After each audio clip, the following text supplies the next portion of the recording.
America जगातली महासत्ता आहे, नंबर 1 ची अर्थव्यवस्था आहे, लष्करी ताकद आहे, सगळं सगळ्या जगाला मान्य आहे। मात्र म्हणून अमेरिकेने प्रत्येक देशाच्या प्रत्येक बाबीत हस्तक्षेप करावा हे मात्र प्रत्येक देशाला पटेलच असं नाही। अमेरिकन अध्यक्ष डोनाल्ड ट्रम्प हे तर सध्या अगदी आपण सगळ्या जगाचे बॉस असल्यासारखे बोलत सुटलेले आहेत आणि हेच काही देशांना पटत नाहीये। यातही सगळ्यात मोठं लक्ष वेधून घेतलंय ते ब्राझीलनं। ब्राझीलच्या अध्यक्षांनी आपण ट्रम्प यांना जुमानणार नाही, त्यांच्यापुढे झुकणार नाही असं स्पष्ट सांगितलंय।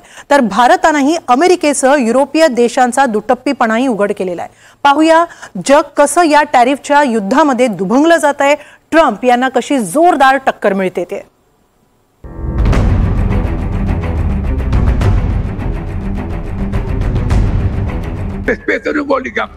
मी ट्रम्प यांच्याशी वाटाघाटी करण्यासाठी फोन करणार नाही, कारण त्यांना बोलण्यातच रस नाहीये।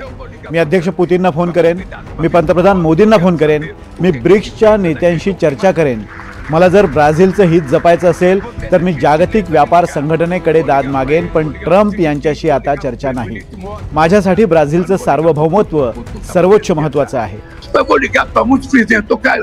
तावातावानं बोलणारे हे आहेत ब्राझीलचे अध्यक्ष लुईस इनासियो लुला दा सिल्वा। ट्रम्प यांनी ब्राझीलवर 50% टॅरिफ लावण्याची घोषणा केल्यानंतर ते भलतेच संतापलेत आणि ट्रम्प यांच्या समोर नमतं घ्यायचं नाही असा निर्धार त्यांनी त्यांच्या देशवासियांसमोर मांडलाय। बुधवारचा दिवस हा ब्राझीलच्या सार्वभौमत्वासाठी पवित्र दिवस आहे असं सांगत त्यांनी ट्रम्प विरोधातील त्यांची भूमिकाच मांडली। मी आता एका सार्वभौमत्वासाठी एका महत्त्वाच्या बैठकीला जाणार आहे। हे सार्वभौमत्व आहे ते ब्राझिलियन जनतेचं आणि हा प्रतिसाद आहे तो अमेरिकन अध्यक्षांनी पुकारलेल्या टॅरिफ विरोधातला। त्यामुळे माझ्यासाठी तर आजचा दिवस हा सार्वभौमत्वाच्या दृष्टीने अतिशय महत्त्वाचा आहे। ट्रम्प यांनी बुधवारी ब्राझील विरोधात 50% टॅरिफ लावण्याच्या आदेशावर स्वाक्षरी केली आणि ब्राझीलमध्ये तीव्र पडसाद उमटले। अध्यक्ष लुईस इनासियो लुला दा सिल्वा हे प्रचंड संतापण्याचं आणखी एक कारण म्हणजे ट्रम्प यांनी उघडपणे माजी अध्यक्ष जैर बोल्सोनारोंना पाठिंबा दिलाय। बोल्सोनारो यांच्या विरोधात सध्या ब्राझीलमध्ये खटला सुरू आहे, त्यांना सध्या नजरकैदेत ठेवण्यात आलंय। 1977च्या कायद्याअंतर्गत ब्राझीलची धोरणं आणि माजी राष्ट्राध्यक्ष जैर बोल्सोनारो यांच्यावरील फौजदारी खटला ही आर्थिक आणीबाणी आहे असा कायदेशीर युक्तिवाद मांडत ट्रम्प यांनी ब्राझीलच्या अंतर्गत बाबींमध्येच ढवळाढवळ करण्याचा प्रयत्न केलाय। ट्रम्प यांनी काय केलं हे पाहण्याआधी ब्राझीलमध्ये नेमकी बोल्सोनारोंवरून काय यादवी सुरू आहे ते पाहूया। उजव्या विचारसरणीचे जैर बोल्सोनारो हे 2019 ते 2022 दरम्यान अध्यक्ष होते। त्यांच्या काळातच कोविडनं थैमान घातलं होतं। कोरोना साथीचा सामना करण्यात अपयश आल्याचा त्यांच्यावर आरोप आहे। 2022च्या निवडणुकीत डाव्या विचारसरणीच्या लुईस इनासियो लुला दा सिल्वांकडून त्यांचा पराभव झाला। मात्र निवडणुकीचा निकाल बदलण्याचा कट रचल्याचा बोल्सोनारोंवर आरोप आहे। पदावर राहण्यासाठी त्यांनी सत्ता पालटाचा प्रयत्न केल्याचा ठपका आहे। या आरोपांखाली बोल्सोनारोंवर ब्राझीलमध्ये खटला सुरू आहे। न्यायाधीश अलेक्झांड्रे डी मोरेस यांनी बोल्सोनारोंना दोषी ठरवलं। बोल्सोनारो हे सध्या नजरकैदेत आहेत। त्यांना त्यांच्या कायदेशीर सल्लागारांव्यतिरिक्त इतर कुणासही भेटण्यास मनाई करण्यात आली आहे। याच बोल्सोनारोंना पत्र लिहून ट्रम्प यांनी सहानुभूती व्यक्त केली होती। गेल्याच महिन्यात ट्रम्प यांनी बोल्सोनारोंना पत्र लिहिलं होतं, तुम्हाला तुमच्या देशात मिळत असलेली वागणूक ही अत्यंत हीन आहे आणि अन्याय आहे, हा खटला तातडीनं थांबवला पाहिजे असंही त्यांनी म्हटलं। तसंच त्यांच्या विरोधात निकाल देणाऱ्या न्यायाधीशांवर अमेरिकेत निर्बंधही घालण्यात आली। तर नुकत्याच आलेल्या निकालावरही त्यांनी टीका करत ही कारवाई म्हणजे विच हंट असल्याचं म्हटलंय।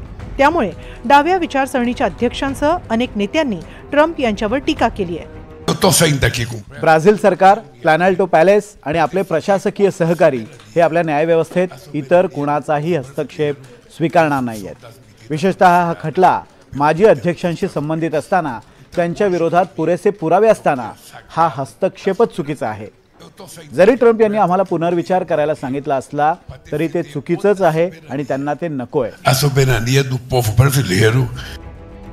दरम्यान ट्रम्प यांनी बोल्सोनारोंना वाचवण्यासाठीच ब्राझीलवर टॅरिफ लावल्याचा दावाही केला जातोय, कारण अमेरिका आणि ब्राझीलमधील व्यापारी भागीदारी पाहिली तर ब्राझीलसह अमेरिकेचा व्यापार अधिशेष हा सुमारे $6.8 बिलियन इतका आहे। ही माहिती अमेरिकेच्या सेन्सस ब्युरोनं दिलेली आहे। म्हणजेच अमेरिकेची कोणतीही व्यापारी तूट नाही तरीही ब्राझीलवर अमेरिकेनं 50% टॅरिफ लावलाय। त्यामुळे ब्राझीलच्या न्याय व्यवस्थेकडून अमेरिकन सोशल कंपन्यांविरोधात दडपशाहीचं धोरण अवलंबलं जात असल्याचा आरोप व्हाईट हाऊसनं केलाय।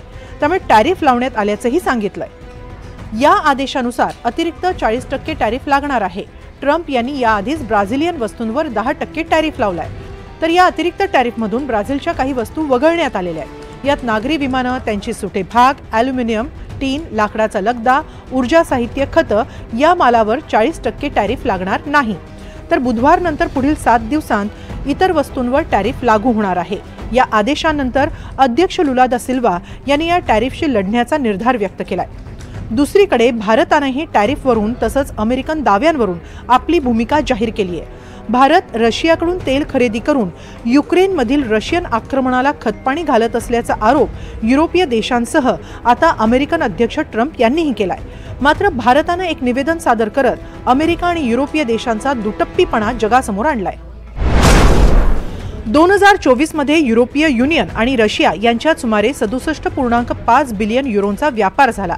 2023 मध्ये दोन्ही बाजूंमध्ये 17.2 बिलियन युरोचा व्यापार झाला.